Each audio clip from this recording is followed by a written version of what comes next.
What's up everybody, welcome back. So in this video we're going to take a look at adding melee animations. It's probably going to be a little bit shorter video because that's all we're going to add. And in the next video we're going to take a look at adding grenades, and that's going to be a bit longer probably, so it makes a little bit more sense to keep them separated. So we're just going to do melee today and that's it. So if you like the series, please consider leaving a like, and if you want to get your hands on the project files, you can become a member of the YouTube channel or join my Patreon, and then you'll get access to the premium channels in the Discord, and those will give you access to the downloads as well. So with that stuff out of the way, let's start today's video. So first of all, let's start by adding a new input. So let's go to project settings and we're going to go to inputs. So this is just Unreal Engine 5.0. If you're using 5.1, you need to do it slightly different. For now, we're going to add a new action mapping over here. That's going to be melee. And I'm going to use my middle mouse button. And that should be good to go. So if you're in 5.1, you want to right click and then go to inputs over here. And then you can select an action input. You want to create one for melee. Make sure it's a digital bool, and then you can add it to your context mapping, and then you should be good to go as well. Now we need some animations to work with. So let's go to the character folder, heroes, mannequin, animations, and we can actually just look for all of the melee animations in here. And we want to use the additive ones over here. We want to make sure that we have a notify in them so we can identify at what point we want to do our hit trace. So let's open up the pistol melee additive, and in here we're going to scroll to the point where it actually hits the character, somewhere over here. And then we want to add a new notify. So on the notify track over here, right click, go to add notify and then new notify. And let's call this something like do melee trace. So we have that one added and in place, and we want to do the same thing for the rifle melee additive. So let's scroll to the point where it hits the character. And then we're going to right click, notify, and this time we can go to skeleton notifies and select the existing one. So that's our do melee trace. So they save it again and then do the last one for the shotgun. So shotgun melee additive, and again we're gonna add it at the point where it hits the character. So somewhere over here probably. And add the notify do melee trace. Save it and close them down. So now we want to create animation montages for them. So select all three of the additive animations, and we're gonna right click, go to create animation montage. And just hit enter to open all three of them. Now we want to make sure that we change our default group over here. So we're going to set these up for the upper body attack slot. So that's the same slot we're using for our fire animations. And since we can't fire and melee at the same time anyway, this shouldn't be an issue. So for all three of the montages, make sure you go in them, go to the default group and change the slot name to the upper body attack slot. So with all three of those done, save everything, and that's good to go as well. And now we need to change, well, we don't really need to, but the easiest thing to do is add our melee animation to our data table, since every weapon has a different melee animation. So to make sure if you're changing something to a structure, make sure you back up your project. So if things go wrong, you can always go back to your working project. And the best thing you can do before making changes to a structure is make sure that everything is saved. Then we're going to go into the structure and add a new variable. So that's going to be our melee montage. And we need to turn this into an animation montage. So that's the anim montage. And now with the new variable in place, we want to save the structure over here. Then we're going to close it down, and we're actually going to close Unreal. And it's going to ask us to save all of this stuff, and we're going to click don't save. And then you want to reopen the project, and that way if you do it like this, there's the least chance that your structure will break. So make sure if you ever change things to a structure, you do it like this. So now we should be able to open our weapon information table, and in here we can add the new melee montage. So for each weapon we can simply enter the correct one. So this is going to be pistol melee. And over here we're going to add our rifle melee.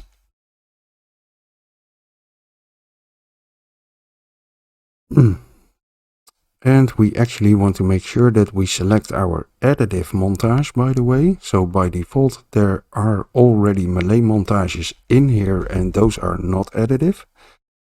So make sure if you select the montage over here, you do actually select the ones that we just created.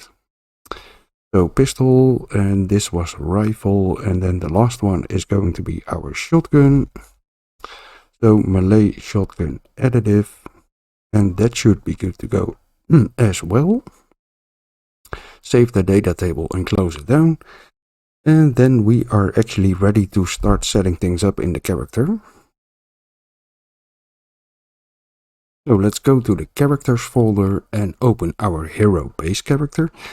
First of all, we need to make sure that the new variable in our data table is being used. So we're going to go to our set weapon cosmetics function. And in here at the end we have the new melee montage, so let's drag off here and promote it to a variable. So that's our melee montage, that's fine. And make sure we hook it up in the execution over here. So that's good to go. Then we can go into the event graph and we want to set up our input event. So let's grab our input action event melee. And because we're going to play a montage, we need a multicast event. So we're going to create a custom event. And the first one is going to be server play melee montage. So this one needs to replicate run on server. And then we also need the actual multicast event. So create another custom event. And this one is going to be multicast play melee montage. And for this one, we need to set it up replication as a multicast. So for the server one, we simply want to call our multicast play melee montage. So plug it in over here. For the input event, we're going to check if we are the server. So we're going to grab a has authority node. And if we are, we can simply call our multicast directly. So multicast play melee montage. And if we are a client, we want to tell the server to do it for us. So we're going to call server play melee montage over here. And then for the actual multicast event, we can start playing the montage. So we want to drag in our character mesh and from here play a montage. Select it, plug it in over here, and we can simply grab the montage from our variables over here. So this should be good to go, and since we are firing the actual trace from a notify, we are going to create another custom event for that. So call this something like a do melee trace.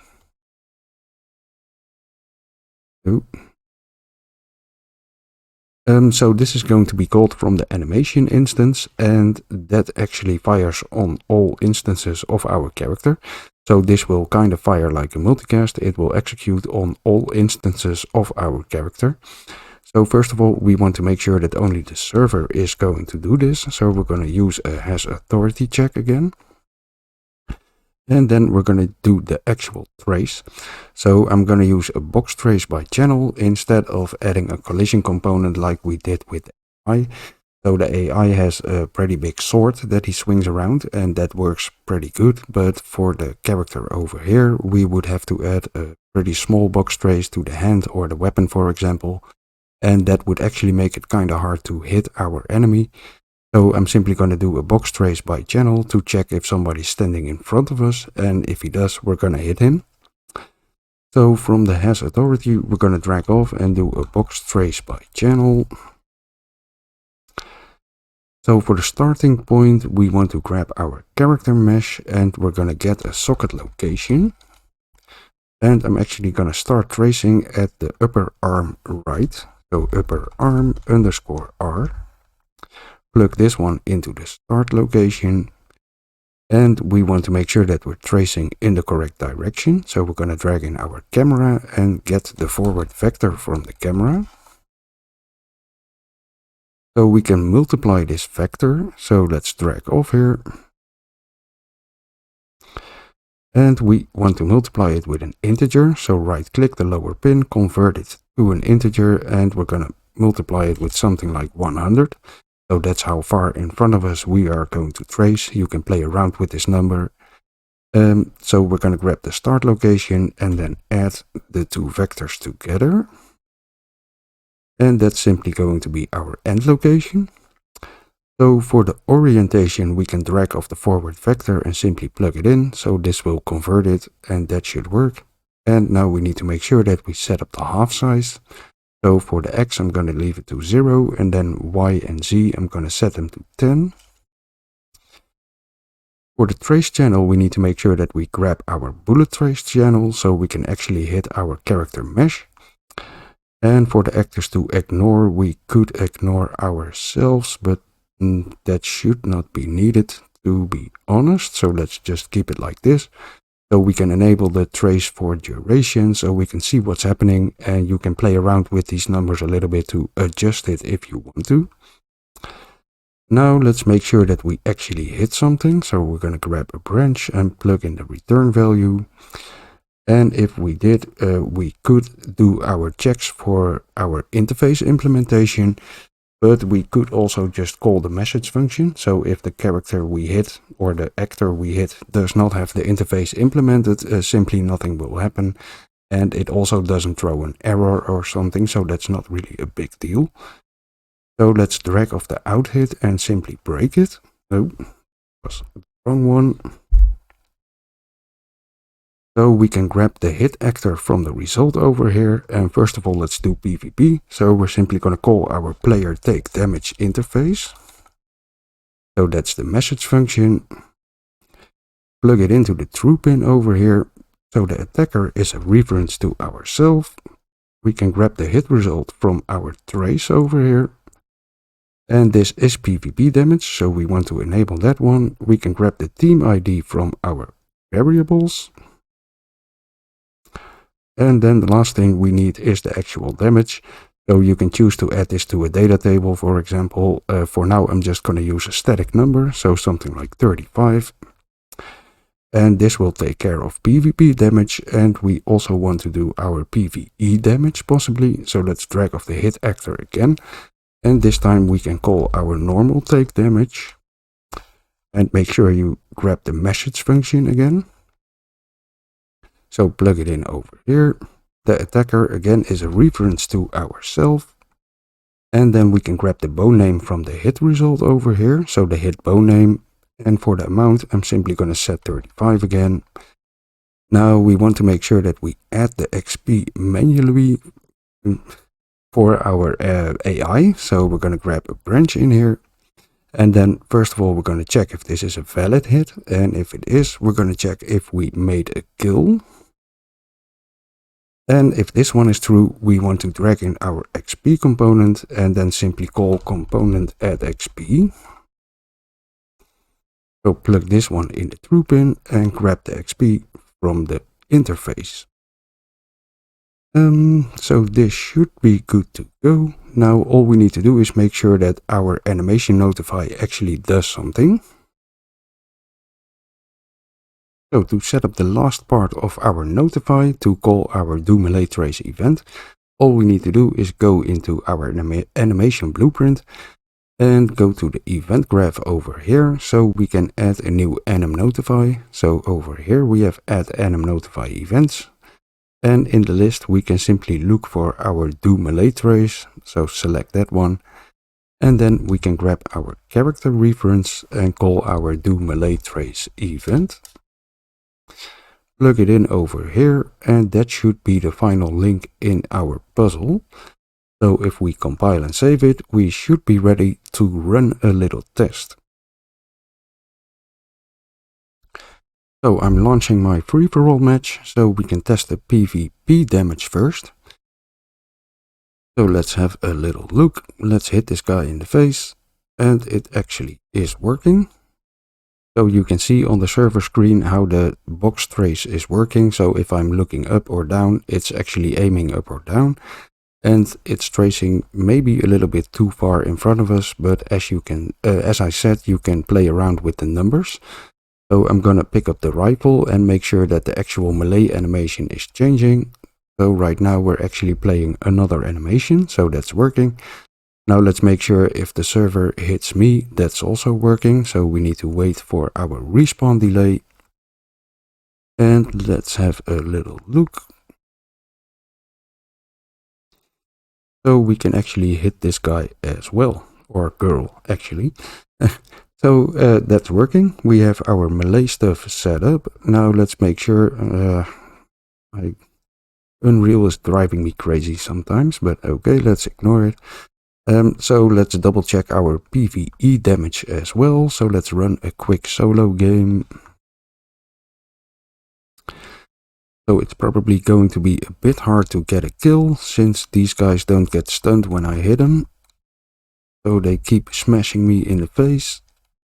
But as you can see, I can actually kill them with my melee. So it is kind of working, but we might need to do some work to actually make it playable. So we have melee good to go. It's a pretty short video, but as I mentioned, next video is going to be grenades, and I want to keep all of that in one video, and that's probably going to be a bit longer, so let's just end it over here for now. Thanks for watching everybody, hope you enjoyed the video. If you did, please consider leaving a like, and I'll be back soon for more. Later guys.